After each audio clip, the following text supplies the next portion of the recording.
Hello મિત્રો, આજે હતી ગુરુ પૂર્ણિમા અને અમે નીકળી ગયા હતા ગુંજા દર્શન કરવા જવા.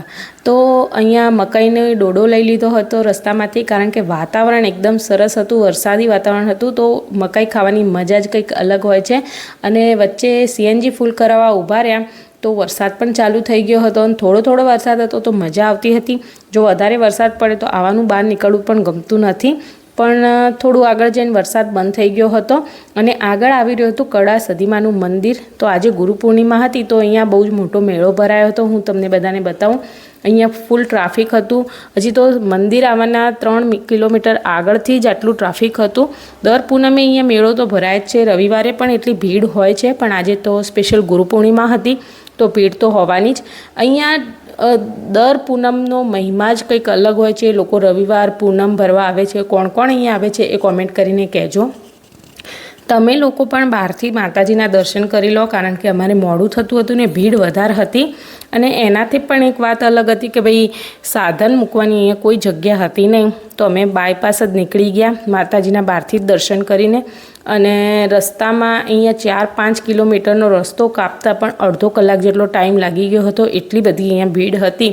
જો તમે લોકો અહીંયા આવતા હોય દર્શન કરવા આડે તો રવિવાર પૂનમને સ્કીપ કરીને આવો તો વધારે સારા દર્શન થશે. અને પહોંચી ગયા અમે વિસનગર.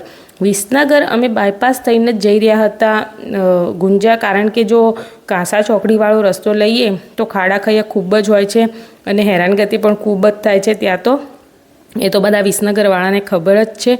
અને અમે આજે કડા ચોકડીવાળો રસ્તો લઈ લીધો હતો, કડા દરવાજાવાળો રસ્તો.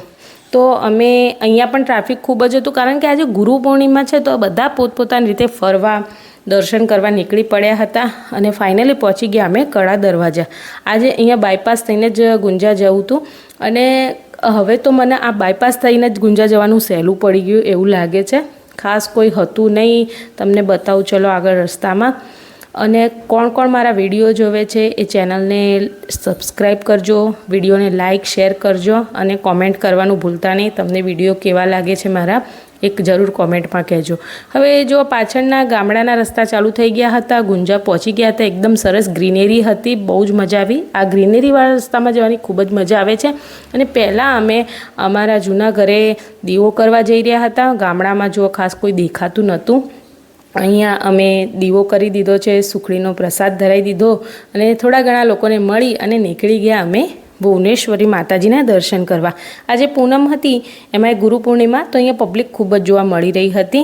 તો આવો ચલો આપણે મળી અને ભુવનેશ્વરી માતાજીના દર્શન કરીએ. અહીંયા હું દર વખતે આવું એટલે કંઈ ના કંઈ નવું રિનોવેશનનું કામ આગળ વધતું જાય છે. તો એ જોઈને વધારે ખુશી થાય છે કે ભાઈ ચલો મંદિરનું ડેવલપમેન્ટ ઝડપથી થઈ રહ્યું છે. આજુબાજુ વાતાવરણ તમે જોઈ જ શકો છો, એકદમ મજા આવતી હતી. અહીંયા થોડી વાર બેસીએ તો આનંદ આવી જાય.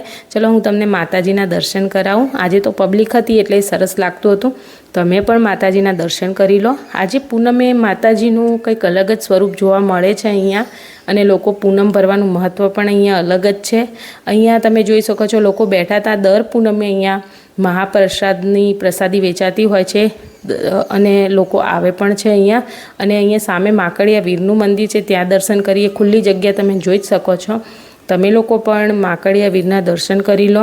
આ પણ અહીંયા સાક્ષાત છે ભુવનેશ્વરી માતાજી. આવીએ તો માકડિયા વીરના દર્શન કરવાનું તો બિલકુલ ભૂલાય જ નહીં. એ સિવાય તો દર્શન અધૂરા છે. સરસ મંદિર હતું ને નીકળી ગયા અમે આગળ, કારણ કે આગળ છે અંબાજી માતાજીનું મંદિર. તો અમે ત્યાં પણ આજે દર્શન કરવાના હતા.